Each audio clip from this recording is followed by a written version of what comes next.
Bismillahirrahmanirrahim. Welcome to For Public School e-learning class 10th. Subject is chemistry. It's part 3, chapter 14, atmosphere, and I'm your teacher Sana. So dear students, page 138 पर activity given है, ठीक है, activity 14.1. Air pollution, the gases which cause air pollution and their effect, ठीक है. So हम यहाँ से start करेंगे. Let's complete this table.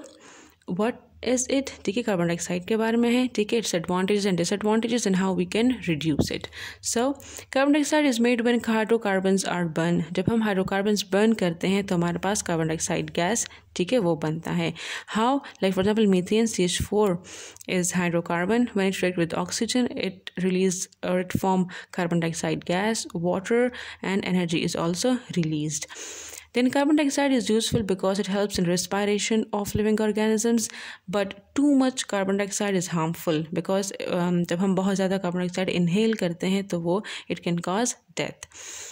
How carbon dioxide can be reduced? It can be reduced by plantation, ठीक है, ज़्यादा plants grow करने से. Make alternate source of fuel energy such that clean energy fuel. Then on the next page, the second one is carbon monoxide and particulate carbon. These are made when incomplete combustion of hydrocarbon, ठीक है. How? Like for example, methane को जब हम in the excess of oxygen, when methane react with oxygen, ठीक है, तो incomplete combustion होती है and incomplete combustion take place and carbon monoxide along with water and carbon is released. Carbon monoxide and particulate carbon is also called soot, ठीक है. When it is settled down, it causes health problems, and carbon monoxide is harmful because it reduces oxygen carrying capacity of the hemoglobin. देखिए hemoglobin का function क्या है कि hemoglobin oxygen carry करता है to all parts of the body. तो अगर body में कार्बन मोनोऑक्साइड ज़्यादा हो जाए, ठीक है, तो जो ऑक्सीजन कैरिंग कैपेसिटी है वो कम हो जाती है हीमोग्लोबिन की. Carbon monoxide and particulate carbon we can reduce these by forestation, ठीक है, again by planting more trees, by installing filters in exhaust of industries and burning places, ठीक है. Then third one is sulfur dioxide. This is made when combustion of coal and petroleum occur. ठीक है, when sulfur react with oxygen forms sulfur dioxide. Then sulfur dioxide dissolves in water to make sulfuric acid. That is H2SO4. पहले oxidation होती है, ठीक है, sulphur dioxide react करता है oxygen के साथ तो सल्फर ट्राइऑक्साइड बनता है, फिर देन रिएक्ट विद वाटर, ठीक है, फिर हमारे पास H2SO4 बनता है. The harmful effect of these are because of these destroy chloroplast in the plant, ठीक है, तो ये हमारे पास प्लांट में क्लोरोप्लास्ट डिस्ट्रॉय करता है. Sulphur dioxide we can reduce this by switching to solar energy and nuclear energy. Then the last one is nitrogen oxide. This is made when coal and oil are burnt at high temperature. For example, nitrogen reacts with oxygen to form nitrogen oxide. Nitrogen oxide dissolves in water to make nitric acid, HNO3. The negative effect of this is like respiratory diseases. Nitrogen dioxide can be reduced by use less nitrogen-based fertilizers and use nitrification inhibitors. Dear students, page 140 पर the topic is given environmental effect of pollutants, ठीक है. So next topic is environmental effects of pollutants. The first one is like acid rain. The rain having pH less than 5.6 is called acid rain, ठीक है. ये क्या है, ये हमारे पास definition है एसिड रेन का कि लाइक द रेन जिसकी जो pH वैल्यू है वो 5.6 से कम हो तो एसिड रेन को हम कहते हैं acid rain. Acid destroys vegetation and cause damage to human skin and hair, ठीक है. तो एसिड रेन से क्या होता है, इससे जनरली एसिड जो है इट कैन डिस्ट्रॉय वेजिटेशन और इससे ह्यूमन स्किन और हेयर जो है वो डैमेज होते हैं. It also damages monuments and historical places. तो ऐसे बहुत सारे हिस्टोरिकल प्लेसेस हैं, मोनूमेंट्स हैं जो कि एसिड रेन से डिस्ट्रॉय हो रहे हैं. Then eutrophication, it is a process of enrichment of water by salts that cause change in the ecosystem.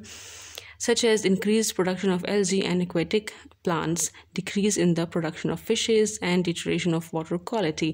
तो यूट्रिफिकेशन में क्या होता है कि वो ऐसे प्रोसेस है जिसमें वाटर जो है उसमें सॉल्ट कंटेंट ज़्यादा हो जाता है, ठीक है, और जो प्रोडक्शन ऑफ एल्जी है वो ज़्यादा हो जाता है, एक्वेटिक प्लांट्स ज़्यादा हो जाते हैं, और डिक्रीज़ होता है प्रोडक्शन ऑफ फिशेज़ में, और जो वाटर क्वालिटी है वो भी ख़राब हो जाती है, ठीक है, लाइक वाटर जो है वो अनफिट फॉर यूज़ होता है. Increase in ground level ozone, breathing is increased, ground ozone level can cause, ठीक है, different health problem, different health problem इससे बन सकते हैं अगर ग्राउंड लेवल ओजोन ज़्यादा हो, ठीक है, particularly in children such as asthma, जो सांस लेने वाली बीमारियां हैं लाइक रेस्पिरेटरी डिजीज़ वो ज़्यादा हो जाती हैं. Ground level ozone can also damage vegetation, तो ग्राउंड लेवल ओजोन जो है वो हमारे पास वेजिटेशन भी डिस्ट्रॉय करता है, डैमेज करता है. Green house effect, gases such as carbon dioxide, methane etcetera act like a green house around the earth. These gases trap the sun rays and cause global warming. ठीक है, तो अगर carbon dioxide या methane बहुत ज़्यादा हो जाता है, एक्सेस में हो जाते हैं, तो अर्थ के सराउंडिंग में क्या करते हैं कि ये ट्रैप करते हैं डिफरेंट गैसेस को, और इसकी वजह से अर्थ का जो टेम्परेचर है वो इंक्रीज़ होता है and can cause, it is ultimately leads to global warming. ठीक है, और पार्ट 5 में इंशाल्लाह हम ग्लोबल वार्मिंग के बारे में पढ़ेंगे. Global warming and increased sea level. Global warming adversely affect the climate changes such as precipitation, ठीक है, rain and snowfall, and increase in temperature. ठीक है, ग्लोबल वार्मिंग से और इंक्रीज इन मतलब ग्लोबल वार्मिंग जो है वो बहुत ज़्यादा इफ़ेक्ट कर रहा है हमारे क्लाइमेट चेंज को, और इसकी वजह से क्या हो रहा है कि प्रिसिपिटेशन और जो टेम्परेचर है वो बहुत ज़्यादा इंक्रीज़ हो रहा है. ठीक है, like it's a common observation कि अब हम देखते हैं कि हर साल गर्मियाँ बहुत ज़्यादा होती हैं, गर्मी बढ़ रही है. The increase in temperature will ultimately melt the ice caps and glaciers, और ग्लेशियर्स वगैरह मेल्ट हो रहे हैं, इसकी वजह से अल्टीमेटली सी लेवल जो है वो राइज हो रहा है. Some big cities of the world में भी ड्रॉन, ठीक है, और काफ़ी ज़्यादा सैलाब आने के ख़तरे होते हैं इसकी वजह से, और ये भी ख़तरा है कि इसकी वजह से काफ़ी ज़्यादा जो बिग सिटीज़ हैं वो डूब सकते हैं. Ozone depletion, pollutants also decrease the concentration of ozone below its normal level in stratosphere, cause ozone depletion, और इसकी वजह से ozone depletion भी cause हो सकता है. Dear students, our next topic is acid rain and its effect. Acid rain. Normal rainwater is slightly acidic, ठीक है, with a pH of 5.6 and 6.0. इसमें 5.6 हमारे पास जो रेंज है 5.6 और 6.0 slightly acidic होता है. ठीक है, because carbon dioxide and water present in the air react together to form carbonic acid. क्योंकि कार्बन डाइऑक्साइड जो है और वाटर जो प्रेजेंट है एयर में वो रिएक्ट करते हैं, हमारे पास कार्बोनिक एसिड बनाते हैं, which is weak acid. Carbonic acid हमारे पास वीक एसिड है. When the pH level of rain water falls, ठीक है, जब रेन वाटर का जो pH लेवल वो कम हो जाता है below this range, it becomes acidic. ठीक है, और जब pH लेवल कम हो जाए, ठीक है, 5.6 से, तो ऐसे जो रेन वाटर है वो हमारे पास is known as like acidic rain. Rain with pH as low as 2.1 has been reported. This value is lower than the pH of vinegar and lemon juice, means that it is like very acidic rain. In common language, the acid rain means excessive acid in rainwater. It is one of the adverse effect of air pollution. जो acid rain है वो ज़्यादातर air pollution की वजह से होता है. Acid rain are the result of excessive carbon dioxide, sulphur dioxide, nitrogen dioxide and smoke in the atmosphere. Acid rain क्यों होता है? ये हम इसलिए होता है क्योंकि हमारे पास जो डिफरेंट पोल्यूटेंट्स हैं लाइक कार्बन डाइऑक्साइड है हमारे पास, या सल्फर डाइऑक्साइड है, नाइट्रोजन ऑक्साइड है, या स्मोक है वो हमारे पास एटमॉस्फेयर में. ठीक है, because of the burning of fossil fuel and industrial combustion, ये सब जो डिफरेंट गैसेज हैं ये रिएक्ट करते हैं रेन वाटर वेपर्स के साथ, और वो क्या करते हैं कि वो एसिड रेन कॉज करते हैं. When these gases come in contact with water vapours, acids such as carbonic acid, sulphuric acid and nitric acid are formed. ठीक है, तो as a result different acids formed होते हैं. These acids make the rain water acidic, और इन different acids carbonic acid की वजह से, सल्फ्यूरिक एसिड की वजह से और नाइट्रिक एसिड की वजह से जो रेन वाटर है वो एसिडिक हो जाता है. Acidity is determined on the basis of the pH of the water droplets, और फिर इन वाटर ड्रॉपलेट्स की pH वैल्यू फाइंड आउट की जाती है तो 5.6 से कम होती है. And that acid and that water droplets and those acid rain and that rain is known as like acid rain. और उसकी क्योंकि वो जो हमारे पास वाटर है वो एसिडिक होता है. ठीक है, इन डिफरेंट एसिड्स की वजह से. The atmosphere is also loaded with different types of pollutants like oxides of sulfur, oxides of nitrogen, carbon dioxide, carbon monoxide and other organic compounds. ठीक है, जो हमारे पास एटमॉस्फेयर है उसमें बहुत different types of pollutants present हैं. For example, sulfur oxides present हैं, nitrogen oxides present है, carbon dioxide present है, carbon monoxide वगैरह और different organic compound भी हमारे पास present हैं. Formation of acid rain. The acidic oxides of carbon, nitrogen and sulfur are soluble, highly soluble in water. ठीक है, तो कार्बन ऑक्साइड्स, ठीक है, nitrogen oxides and sulphur oxides हमारे पास वाटर में सॉल्युबल हैं. These gases react with rain water producing different acids, ठीक है, like carbonic acid, nitric acid and sulphuric acid. First of all, the first one is acid rain due to carbon dioxide. तो carbon dioxide react with water, हमारे पास जो carbon dioxide है water के साथ react करते हैं और क्या बनाते हैं, कार्बोनिक एसिड बनाता है. ठीक है, then acid rain due to oxides of sulphur. Sulphur dioxide जो हमारे पास गैस है वो रिएक्ट करता है ऑक्सीजन के साथ, ठीक है, एटमॉस्फेयर में, और हमारे पास सल्फर ट्राइऑक्साइड बनाता है. सल्फर ट्राइऑक्साइड वो बहुत रिएक्टिव होता है, ठीक है, it's soluble in rain water and produce strong acid that is H2SO4. Acid rain due to oxides of nitrogen. The nitric oxide reacts with ozone, ठीक है, O3 के साथ हमारे पास क्या बनाता है, nitrogen dioxide and oxygen. Nitrogen dioxide वो further react करता है ओजोन के साथ और वो हमारे पास क्या बनाता है, sulphur trioxide and oxygen. Sulphur dioxide वो भी रिएक्ट करता है नाइट्रोजन ट्राइऑक्साइड के साथ और हमारे पास बनाता है nitrogen pentoxide. Nitrogen pentoxide further dinitrogen pentoxide हमारे पास फर्दर रिएक्ट करता है वाटर के साथ और नाइट्रिक एसिड बनाता है. नाइट्रोजन डाइऑक्साइड रिएक्ट करता है वाटर के साथ तो nitric acid plus nitric acid हमारे पास बनाता है. Acid rain generally leads to weathering of building, corrosion of metals, peeling of paints from the surface. ठीक है, so of course acidic rain है, ठीक है, इसका नेचर जो है वो acidic होता है तो इसकी वजह से हमारे buildings वगैरह डिस्ट्रॉय हो रहे हैं, मेटल वगैरह corrode हो जाते हैं, पेंट वगैरह ख़राब हो जाता है. ठीक है, erupting volcanoes emit different chemicals to atmosphere और different chemicals वगैरह atmosphere में ऐड होता है due to volcanic eruptions. Some of these chemicals are acidic in nature which cause acidic rain. Apart from this, burning of fossil fuels, industrial activities and automobiles exhausts are few reasons behind this activity. तो acid rain की जो कुछ reasons ये भी हैं, like fossil fuel जब burn करते हैं, industry से different waste वगैरह material जो निकलता है, different जो gases emit होती हैं, जो गाड़ियों से different gases emit होती हैं. ठीक है, तो ये भी कुछ reasons हैं acid rain के. Effect of acid rain on fishes and wildlife. The wildlife, aquatic life and other microorganisms are very sensitive to acidity. तो हमारे पास जो समंदरों में जो फिशेस हैं, ठीक है, और जो माइक्रो ऑर्गेनिजम्स हैं वो बहुत सेंसिटिव हैं एसिडिटी, मतलब उन पर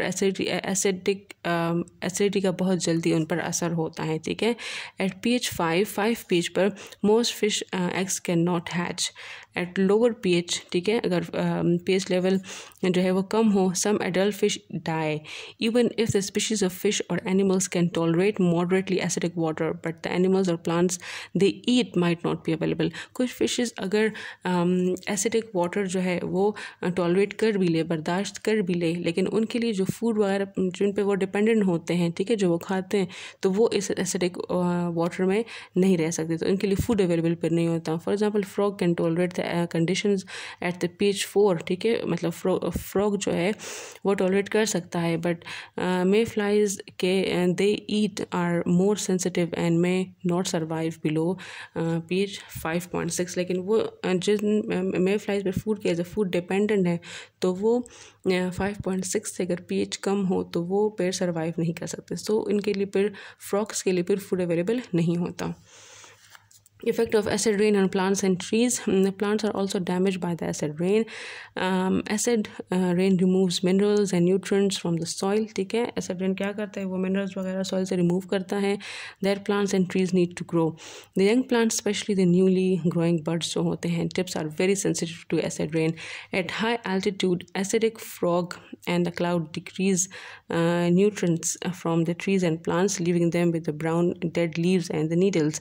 These trees are unable to absorb light sunlight. इस तरह की ट्रीज पर सनलाइट absorb नहीं कर सकते, which make them weak. इसकी वजह से वो वीक हो जाते हैं, unable to survive at freezing temperature.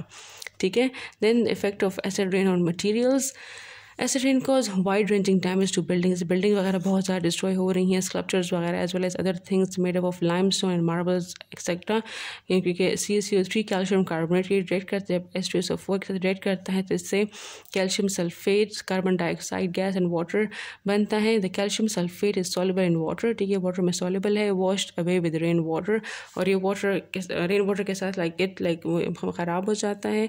The deformation of historical statues in Greece and Italy and Taj Mahal in India were reported to be eaten away and damage due to the acid rain. तो हमारे पास जो historical statues हैं Greece में या Italy में, ताजमहल जो कि India में है, वो सब ख़राब हो रहे हैं एसिड रेन की वजह से। The acidic particle corrode metal, acid जो है वो मेटल को ख़राब करता है, कोरोड करता है, जंग करता है, and cause paint and stone to deteriorate more quickly, और पेंट्स और स्टोन वगैरह को बहुत जल्दी डिस्ट्रॉय करता है। Effect on humans, the acid rain mainly cause damage on to lungs, ठीक है, तो ह्यूमन पर क्या असर है, ह्यूमन बींग्स में रिस्पायरेटरी डिजीज़ कॉज करते हैं, skin disease hair in human beings, ठीक है, तो इनके हेयर्स वगैरह ख़राब करते हैं, स्किन डिजीज़ कॉज करते हैं, डिजीज़ डिफरेंट फैलती हैं, और रिस्पायरेटरी डिजीज़ कॉज करते हैं। The heavy metals released by the acid may also cause potential threat to human health, ठीक है, तो मेटल वगैरह जो है उससे भी ह्यूमन हेल्थ को काफ़ी थ्रेट्स हैं। Acid rain also increase the acidity of water which gives rise to water borne diseases, और एसिड रेन की वजह से काफ़ी इस तरह की जो पानी से पैदा होने वाली डिफरेंट बीमारियाँ भी फैलती हैं। Effect on soil, the acid rain increase the acidity of the soil and thus effect the growth of the plant. Acidic rain जो है वो सॉइल की एसिडिटी भी इंक्रीज़ करता है, और जो हमारे पास प्लांट की जो ग्रोथ है वो भी इफेक्ट करता है। Dear students, this was the end of part 3 of chapter number 14. Inshallah, we'll continue in the next video. Thank you. Stay home and stay safe.